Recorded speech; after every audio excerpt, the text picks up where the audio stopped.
Good afternoon, Latinx Education Collaborative Community. Thank you for joining us this afternoon. We are with De La Salle Charter School, and we're prepared for a really great conversation. My name is Susana Lizarraz. I am the Chief Community Officer. Edgar Palacios, our Chief Executive Officer, is off to the side. We are here with Mr. Terran. Is it Terran? I said Terran, but we'll go. Terran, I'm so sorry to mispronounce that. And Sean, how are you guys doing this afternoon? I'm well. How are you? Good, good. So tell us about De La Salle and what you guys got going on in 2020. I hear you guys are celebrating 110. Yeah, we are trying to confirm that for a fact. So our school has been through many phases over the last 100-year life, most notably in the 70s, moved to where it is now. But we are a charter school that has a history of really serving students that have otherwise been burned by the education system and getting them back on track and getting them to meeting their academic goals. I'm really excited. I'm joining the team this year as the principal. Sean is our executive director. And as we are planning the next phase of our life, we're kind of planting our flag in the sand of entrepreneurship and really setting up a strong freshman academy, really pulling together the right team of teachers to ensure freshman experience and focusing on entrepreneurship as the skill set that our students will have as a foundation for the rest of their careers. So are you opening a new building and starting off with 9th grade? Is that what I'm hearing? No, we are starting a freshman academy in the building we are currently. Oh, got it. That's great. That's awesome. So as an organization, what do you do or how do you support Latinx educators in your buildings? That's a good question because I'm just starting here. Sean, I don't know if you want to speak to that. I have some thoughts on it. Yeah, so that is a good question. This is my first year at De La Salle. And so we have not, in my opinion, we haven't had that experience yet. So we are now reaching out to build our team. And I think one important component that Mr. Terran had mentioned is who we serve, right? So our goal is to serve all students in Kansas City. And in order to do that, we have to reach out into the Latinx community to make sure that we touch students that we historically have not touched. And as a result of that, it's important that we diversify and have a broadband across our staff. And so we are looking for educators who want opportunity to serve students that come from the urban core, that are a variety of students. And in order to do that, we know we have to have teachers that represent the communities that we serve. And so one of our first steps in ensuring that was picking the principal that would be the best fit and have the right qualities in terms of what we're looking for at our school. And that was Mr. Terran.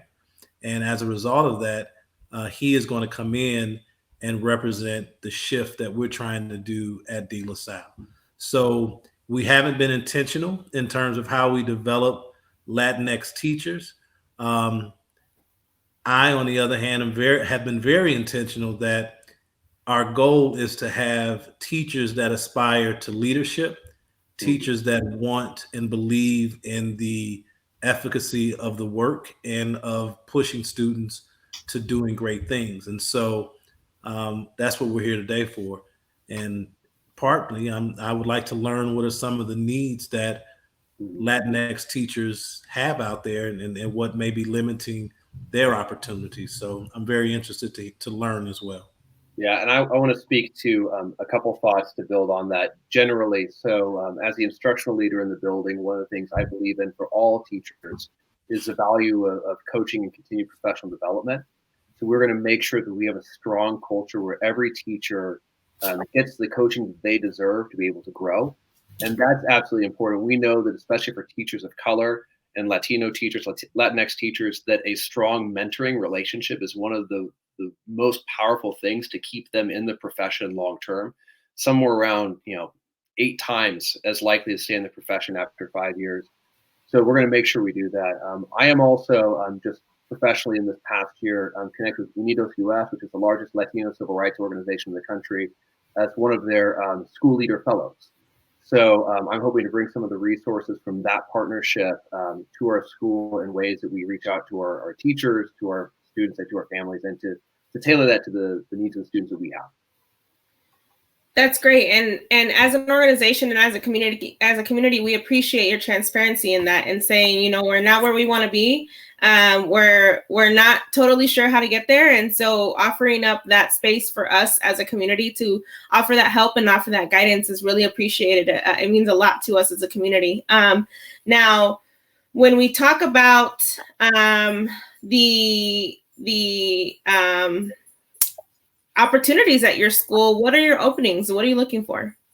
Yeah, so right now we are looking for English, science, and social studies.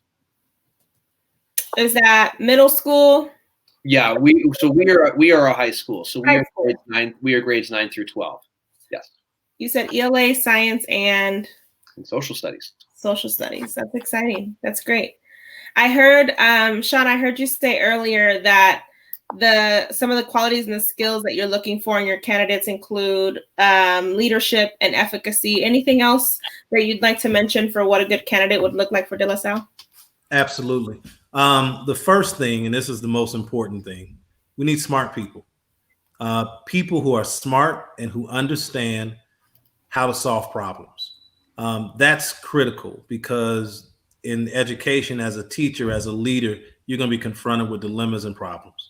And we have to have people that are not going to just wallow in self-pity and say, oh, we can't do that, because we have to be the ones to fix the situation. And so smart people solve problems. The other thing is we need people that have a high level of care and compassion. As an African-American male in education, I've had to deal with a lot of adversity to get to where I am. So I understand some of the issues. And at the same time, we need people that care about kids and understand that the children that we serve are living in circumstances that they have to have people who are advocates for them, but they also have to have people that are compassionate and truly care about their well-being. And then we need people that are not going to be missionary. Like, we're not looking for missionary folks. We're looking for folks that will create a sense of urgency around the success of children. And through that urgency, we'll remove every obstacle to make it happen.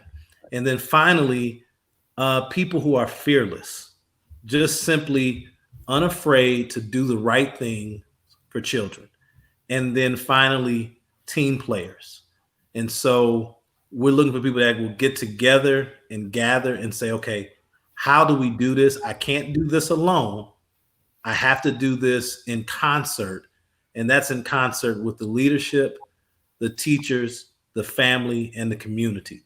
And so that's what we're looking for. And I think, we're very concrete in the type of individual that we want and that we want to put in front of children. And then I'm very concrete in the development of the people who work within my organization. I think their growth is first priority. Sean, can you, first of all, hopefully everybody can hear me. I think my camera decided to take a break, which I think it was very much entitled to and scheduled for. So my apologies, but hopefully you can hear my voice. Sean, I so appreciate you saying and being very clear around the type of educators that you want in your building. And I particularly will elevate that call that you're not looking for missionaries and all the implications that come along with that word. So I appreciate your strategic use of that word as well. I'm actually interested, since we have two men of color educators in this building. I just love to learn a little bit more about your own personal experiences and maybe just share a little bit more about your educational journeys, because it's so important that one, we absolutely believe in representation at the LEC, and you both have each faced your own challenges and have overcome in order to be in the positions that you are. Yeah. Sean, I'll let you go first on that one. I want to hear. Okay. So I'm a native of Chicago. I'm here by way of Chicago. This is, I think, 25 years in education. And in that, in that span, the one thing I can say is I'm still excited, right? I still have a passion. And I think that passion drives from the fact that I haven't completed all that I wanted to complete. And I haven't hit that moment where I say, oh, job well done. There's always work to do. And my path has been, I started as a teacher. I was an elementary school teacher. Then I moved into high school. And the school that I went was actually an all-boys school in Chicago that was an archdiocese school. And you may have heard of a school called Urban Prep. Urban Prep was born out of the school where I taught, and that was Hales Franciscan. And in that high school work, I did everything. I mean, I did any job you could imagine: dean of students, director of admissions, athletic director, teacher. I did everything. I learned everything about school. And as a result of that, I got pushed by parents and by family members to explore leadership.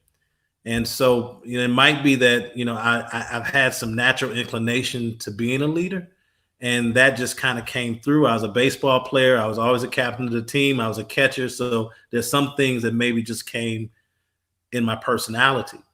However, once I got into the educational leadership space, I became a principal. And then after that, I left and I got in a program called New Leaders for New Schools. I was the 4th cohort of new leaders. And I went into Chicago public schools, and I became a principal on the west side of Chicago. I did that for 3 years. And then they asked me to take on a role as a network chief or chief area officer, which is essentially a superintendent or assistant superintendent in Chicago. I was responsible for 17 to 27 schools.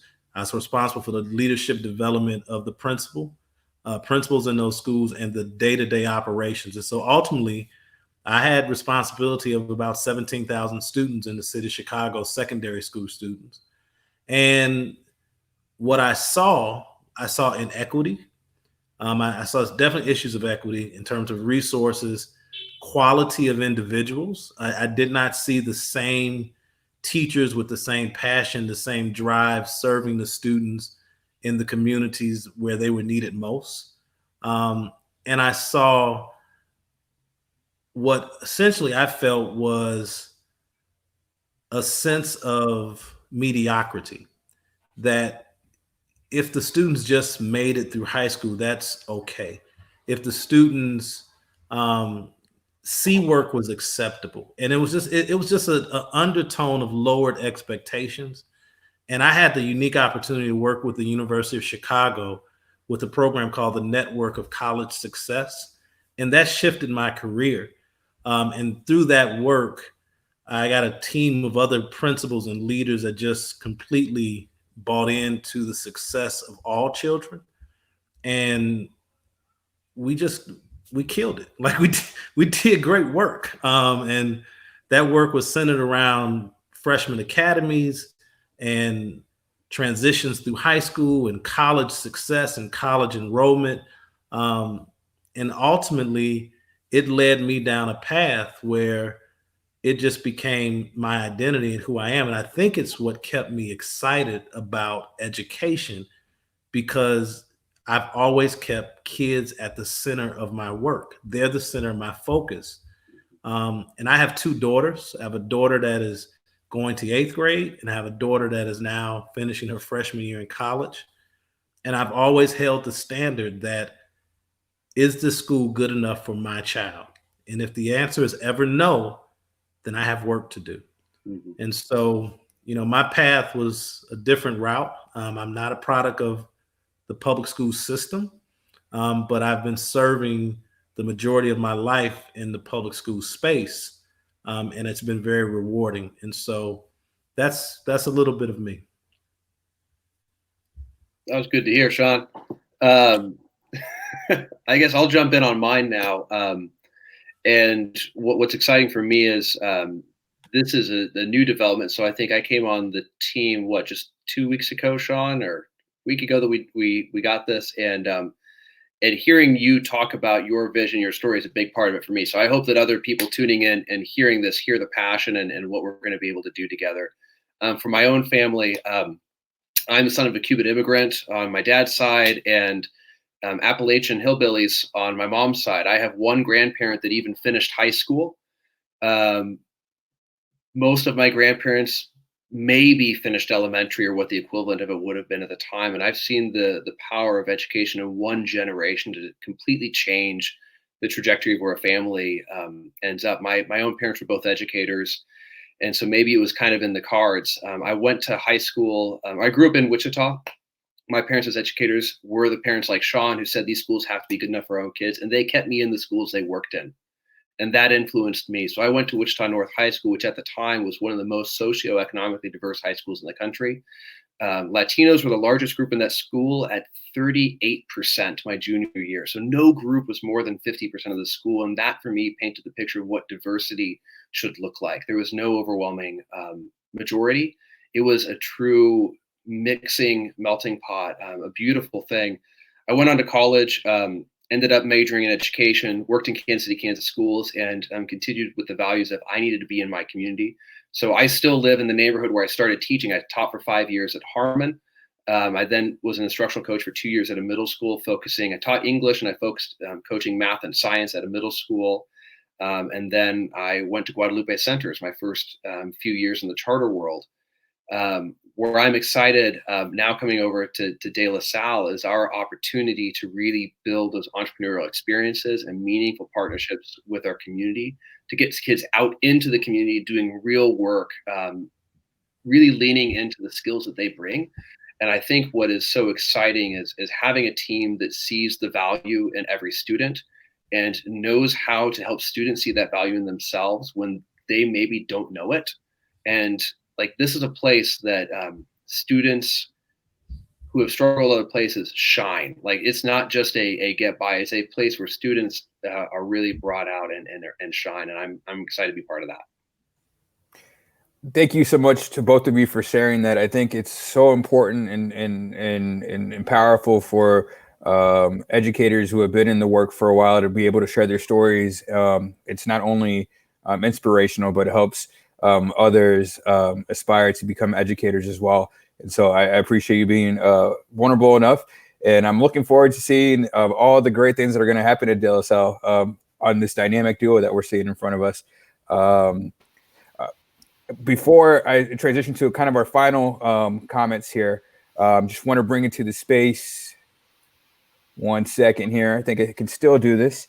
Oh, no. All right. Well, we're going to put down in our comments, we're going to be able to connect you to De La Salle and to the job opportunities that are listed, as well as to their social media accounts. So that way we can make sure that our community is interacting with you all. We're also going to place a form down there. If you are interested in the opportunities that De La Salle has to offer, please fill that out, and we will make sure that we do personal introductions on your behalf to Sean and Devin as we move forward. Susana, any final questions on your end?